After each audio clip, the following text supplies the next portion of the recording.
एक चक्र रत्न के लिए दोनों भाइयों में युद्ध हो जाता है।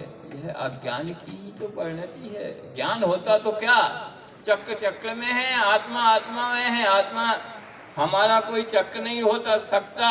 हम संसार चक्र तो अनादि काल से भटक रहे हैं, लगा रहे हैं, संसार में चक्कर लगा रहे हैं इस चक्र के पीछे ही, और उसी चक्र के पीछे पड़ गए। ऐसे बहुत से चक्र आते हैं। बाहुबली ने तो यही कहा था। अच्छा, आपके जो उनका दूत आया, आपके राजा साहब को चक्र रत्न प्राप्त हो गया, तो बाहुबली कहता चक्र तो वो कुम्हार के यहाँ भी रहता है। वो भी चक्रवर्ती कहलाएगा। हाँ, उसको भी अभी लौकिक में अभी भी चक्रवर्ती ही कहते हैं उसको, कुंभकार नहीं कहते। क्या कहते हैं? चक्रवर्ती, क्योंकि वो चक्का चलाता है इसलिए चक्रवर्ती है। सही बात है उनकी भी बात। तो कहने का आशा यह है, भरत भी अपने अहंकार में भूल गए, बाहुबली भी अपने अहंकार में भूल गए।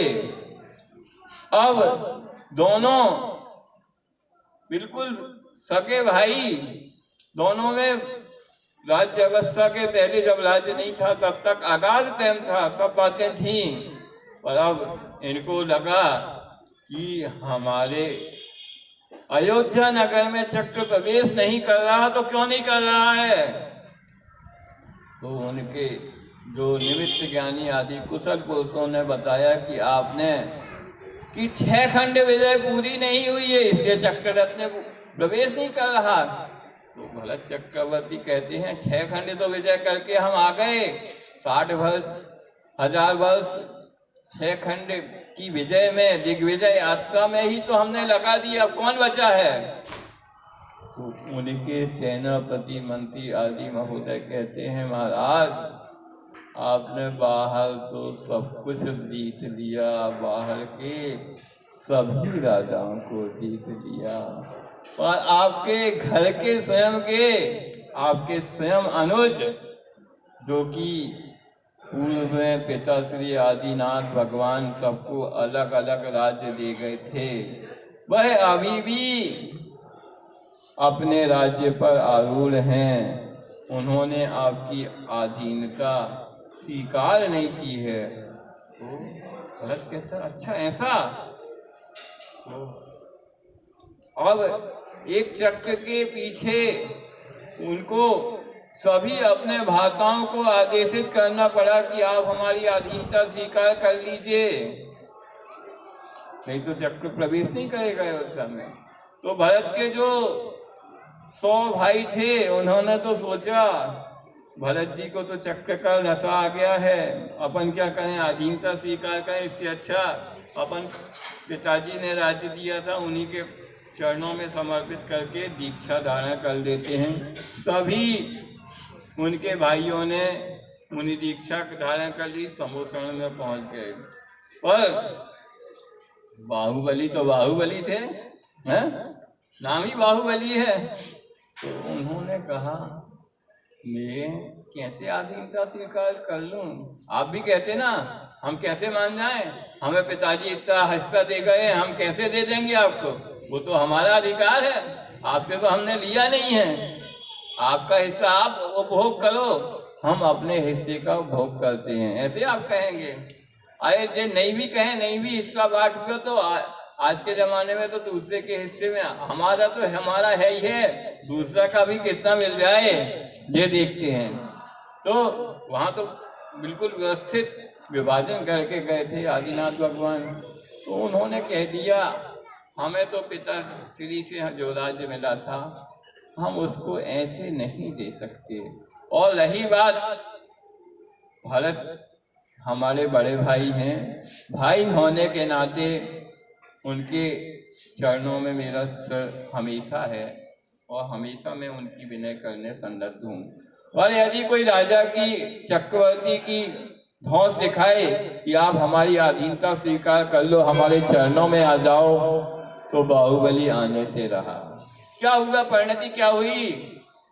दोनों आमने सामने युद्ध के मैदान में खड़े हो गए, दोनों भाई भाई दोनों छायक सम्यक दृष्टि, दोनों तद्भव मोक्षगामी। अब दोनों खड़े तो हो गए।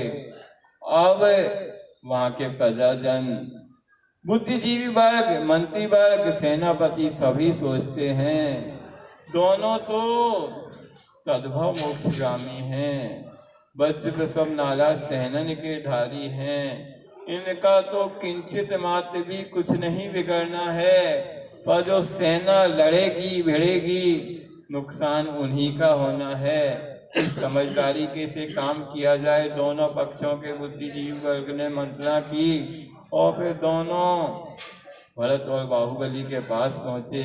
युद्ध तो आप दोनों का ही होना है, सेना यदि इससे पथक ही रहे तो अच्छा, क्योंकि सेना ही छत विक्षत होगी, आप लोगों का कुछ तो होना नहीं है। जीत हार तो आप दोनों के बीच में मल्ल युद्ध, जल युद्ध आदि दृष्टि युद्ध के माध्यम से भी किसकी जीत हार होगी वह निर्णय हो जाएगा। दोनों पक्ष में थोड़ी समझदारी थी, दोनों तैयार हो गए। पूरा का पूरा एक सब दर्शक दीर्घा में बैठ गए। दोनों पक्ष के सैनिक, मंत्रीगण आदि पूरी सेना बैठी है। दोनों का सबसे पहले दृष्टि युद्ध होता है। बाहुबली भरत से सब आए थे, कहते हैं इनकी 500 धनुष काया थी, उनकी 525 धनुष थी। अब स्वाभाविक है नीचे वाला ऊपर वाले को कितनी देर तक दृष्टि से देखेगा, ऊपर वाले तो आसानी से देखता रहेगा। हुआ वही, बाहुबली दृष्टि युद्ध में जीत गए, भरत हार गए। अब आया जल युद्ध का नंबर। सरोवर में दोनों उतर गए, दोनों को एक दूसरे के ऊपर जल फेंकना था। क्या होता है, अब जिसकी ऊंचाई अधिक है वह तो नीचे वाले को ज्यादा आसानी से जल फेंक सकता है, और नीचे वाला ऊपर कितनी फेंकेगा। यही होगा इस युद्ध में भी। सुयोग बाहुबली के पास हाथ ही लगा, वही जीते। अब नंबर आता है मल्ल युद्ध का। अब बाहुबली तो बाहुबली ही थे, भरत के पास भी बल कम नहीं था, ऐसा नहीं, और बाहुबली बाहुबली थे। उनका गठीला बदन, सब कुछ उन्होंने भरत